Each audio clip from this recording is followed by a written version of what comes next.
penyumbang sampah plastik terbesar di dunia setelah jumlah sampah plastik Indonesia dengan total sekitar jutaan ton yang kemudian terdapat peningkatan sampah plastik selama pandemi.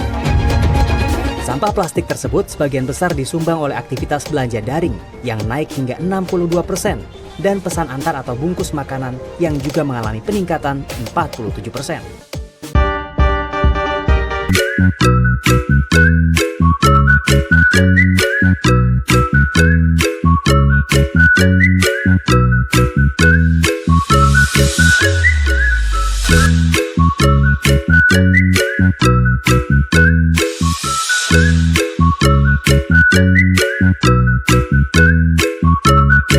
Selamat siang, saya Gazi Andika Yusuf dari kelompok 10. Saya sedang berada di TPA Sumompo yang berada di Buha, Kota Manado, Sulawesi Utara. Tempat pembuangan akhir atau TPA Sampah Sumompo merupakan salah satu TPA sampah tertua di Kota Manado yang terletak di Kecamatan Tuminting. TPA ini telah menjadi sumber penghidupan para pemulung di Kota Manado.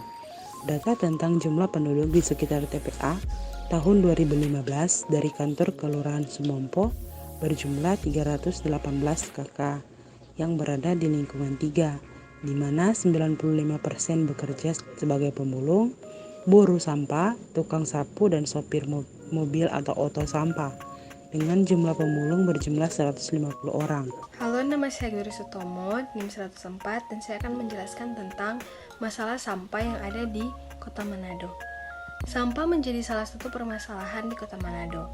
Terlihat dari meningkatnya tumpukan sampah yang berbanding lurus dengan bertambahnya jumlah penduduk, sehingga semakin besarnya volume sampah yang dihasilkan oleh setiap warga.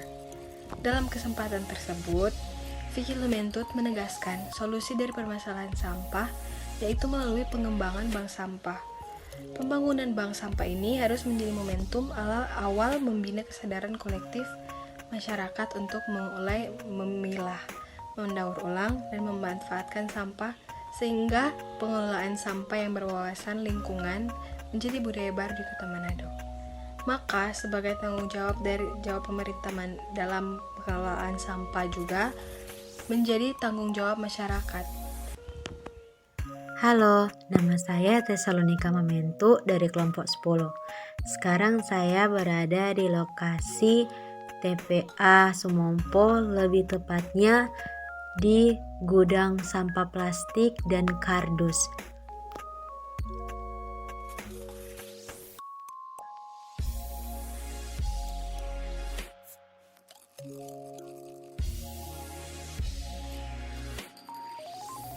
Ya, kita lihat saat ini adalah proses pemotongan sampah plastik di mana akan dipotong menjadi bagian kecil-kecil, lalu akan dibersihkan dan akan didaur lagi menjadi tas plastik.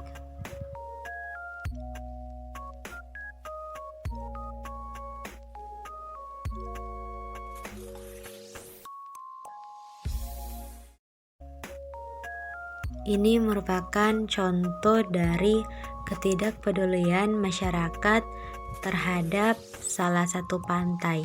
Kita bisa lihat di sini terdapat banyak sekali sampah yang berserakan.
Kinan. Dia merupakan narasumber saya pada pagi hari ini. Dia juga merupakan salah satu anak muda yang ada di tempat tinggal saya. Baik Kak, selamat pagi. Bagaimana kabar Kak Luki pada pagi hari ini? Sehat. Dalam kondisi terbaik, Pak.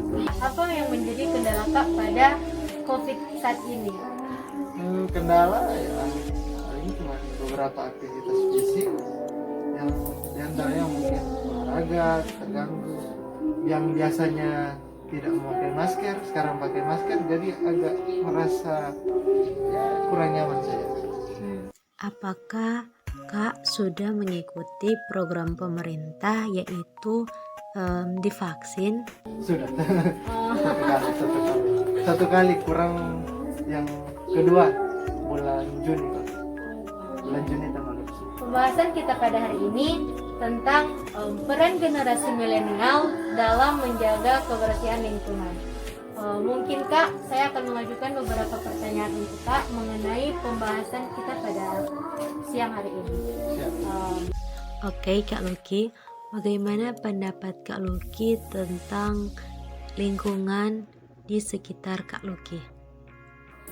Baik, terima kasih. Lingkungan yang berada di sekitaran tempat hunian saya, tepatnya di Garut ini, mungkin secara kebersihan bisa dikategorikan cukup baik ya, karena dalam pandangan saya sebagai orang muda, mungkin di beberapa selokan atau got-got yang ada di muka rumah ataupun di tempat umum serupa TK atau PAUD masih terdapat beberapa sampah plastik yang tentunya itu merupakan sampah yang sulit untuk diurai secara alami. Oleh karena itu ini merupakan sebuah hal yang sangat tidak baik, dan kalau dipandang secara estetika mungkin kurang baik untuk dilihat. Baik Kak, terima kasih atas jawabannya. Apa yang menjadi peran Kak dalam mengatasi sampah plastik tersebut? Peran dalam ruang lingkup di tempat ini mungkin secara kapasitas dalam pemerintahan tidak ada, tetapi saya juga masuk dalam kepengurusan organisasi pemuda gereja yang ada di ruang lingkup jemaat saya tempat ini. Ada beberapa program yang tentunya cukup mendukung dari program-program pemerintah untuk mengatasi sampah maupun meningkatkan kualitas kebersihan yang ada. Di antaranya mungkin salah satu program yang bisa saya paparkan di sini ialah program kami mencari dana sekaligus mengangkat sampah yang ada di lingkungan masyarakat. Sampah-sampah per keluarga kami mencari dana dengan itu. Kemudian kami dibayar secara istilahnya sukarela juga. Partisipasilah untuk pencarian dana kami di pemuda. Oke, baiklah Kak. Adakah peran pemerintah dalam meningkatkan partisipasi masyarakat mengenai pengelolaan lingkungan? Jika menurut Kak Luki ada, bisakah Kak Luki memberikan contohnya? Peran pemerintah kalau dilihat ya, ada karena kalau bisa dibilang kurang lebih dalam sebulan kemarin ada beberapa program pemerintah yang jalan mengenai kebersihan tempat ini. Salah satunya program kerja bakti hari Jumat itu ada serupa mengangkat sampah, memperhatikan pekarangan rumah, membersihkan selokan-selokan yang ada. Bahkan juga pemerintah menghimbau kepada masyarakat untuk memperhatikan kebersihan yang ada di sekitaran tempat tinggal kita masing-masing. Terima kasih jawabannya Kak.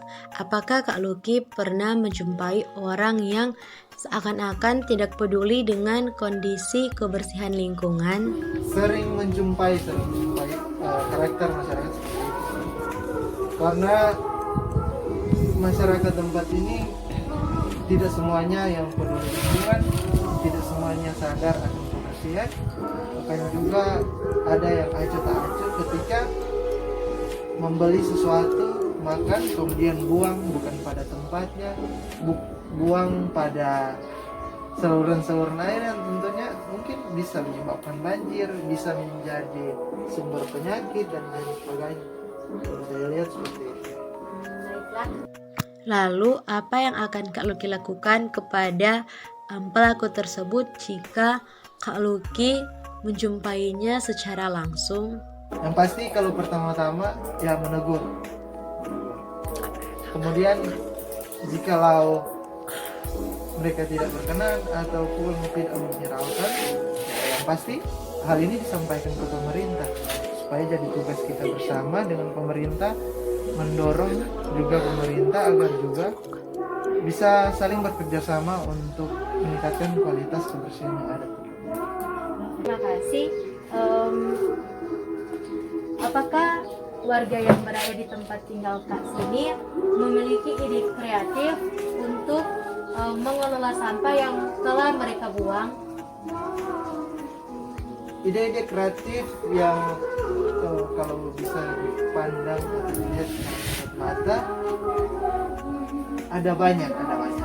Mungkin contoh kecilnya seperti ini bisa dibilang sampah bekas air kemasan dan air mineral. Ya, ini dikelola dan didaur ulang menjadi pot bunga. Ini dari mama saya. Ini dijadikan contoh tadi. Contoh kecil yang bisa terlihat bersama-sama. Mungkin ada beberapa saran dari Kak untuk kami dan untuk pemerintah juga, bisa Kakak sampaikan pada saat ini. Mungkin ada beberapa saran kepada pemerintah, di antaranya tempat pembuangan sampah yang ada di sekitar. Kemudian pembagian sampah-sampah berdasarkan klasifikasinya, dan untuk adik-adik bahkan juga teman-teman yang di sini, teman-teman mahasiswa, tetap semangat dalam membuat tugas ini, dan kemudian dalam program dan upaya bersama dengan pemerintah mungkin mahasiswa bisa mengkritisi, bahkan juga terus untuk memberikan kontribusi berupa saran, masukan, dan berupa video-video edukasi agar kaum milenial khususnya saya dan juga mungkin pemuda-pemuda lainnya lebih giat untuk melakukan, bahkan juga meningkatkan program-program yang dilakukan oleh pemerintah, diantaranya program kebersihan yang ada di lingkungan. Baik, terima kasih banyak Kak untuk waktu yang telah Kakak berikan pada siang hari ini. Dan terima kasih juga untuk sarannya yang mudah-mudahan bisa bermanfaat bagi kami, dan pemerintah juga bisa mengupayakan lebih baik lagi untuk menjaga lingkungan yang berada di tempat tinggal kita masing-masing. Terima kasih Kak atas waktunya dan selamat. Baik, saya Maura Regina Santolong dari Farmasi 2012 kelas B. Jadi pada saat ini saya akan mewawancarai salah seorang warga mengenai sampah yang berada di Sungai Soho, Luhuk, Sulawesi Tengah. Pertama, di sini banyak sampah-sampah berhamburan karena ulah para warga yang tidak mensadari bahwa mereka sudah mencemari sungai-sungai di Soho ini.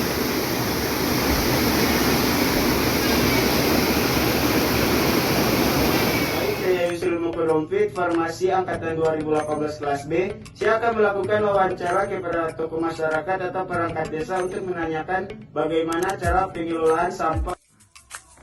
Pengelolaan lubang sampah di kampung sini itu tidak dibakar karena menjadi pupuk karena yang di dalam sampah itu menjadi pupuk. Jadi umumnya di rumah-rumah membuat tempat sampah, dan sebentar nanti tanah yang ada di dalam tempat sampah itu kan dibuat jadi pupuk kompos begitu. Sehingga umumnya tidak dibakar itu sampah-sampah yang ada di sekitar rumah masing-masing. Jadi inilah pengelolaan sampah di kampung, yaitu dengan menggali lubang untuk membuang sampah kemudian ditambung. Sebentar nanti hasil dari sampah ini bisa digunakan sebagai pupuk atau kompos. Jadi tidak ada yang pembakaran yang dapat merusak ekosistem. Halo semuanya, perkenalkan nama saya Marlin Mamangkei dengan NIM 201011055125. Kali ini saya akan menjelaskan tentang cara pembuatan pupuk dengan menggunakan gabah padi atau kulit padi. Alat dan bahan yang kita perlukan adalah gabah padi, kardus, dan juga korek api. Cara pembuatan: ambil kardus, lalu gulung disesuaikan dengan jumlah gabah yang diperlukan. Kemudian ikat dengan tali agar tidak terlepas. Letakkan kardus di tengah, lalu di pinggir-pinggirnya ditaruh dengan gabah padi. Kemudian bakar kardus tersebut menggunakan korek api. Jangan lupa diaduk agar gabah padinya terbakar dengan sempurna. Setelah 4 jam, semua gabah padi akan menjadi hitam, yang berarti gabah tersebut terbakar secara sempurna. Taruh air pada gabah tersebut agar tidak menjadi abu, lalu diamkan pada suhu ruangan. Dan terakhir, gabah siap digunakan sebagai pupuk organik. Di sini, saya akan memperlihatkan tentang cara membuat vas bunga dari botol plastik. Yang kita butuhkan hanya botol bekas dan cat semprot warna gold. Yang pertama kita lepas penutup botolnya, lalu botolnya dibersihkan dan dilepas labelnya. Kemudian kita akan warnain pakai cat semprot warna gold. Setelah itu dijemur dulu agar cepat kering. Udah jadi deh vasnya, tinggal ditaruh bunga dan jadi dekorasi di atas meja. Marilah kita menjaga kebersihan lingkungan yang ada di sekitar kita pun di tempat pariwisata seperti pantai sambil mengurangi penggunaan sampah plastik. Bersih itu indah dan salam sehat.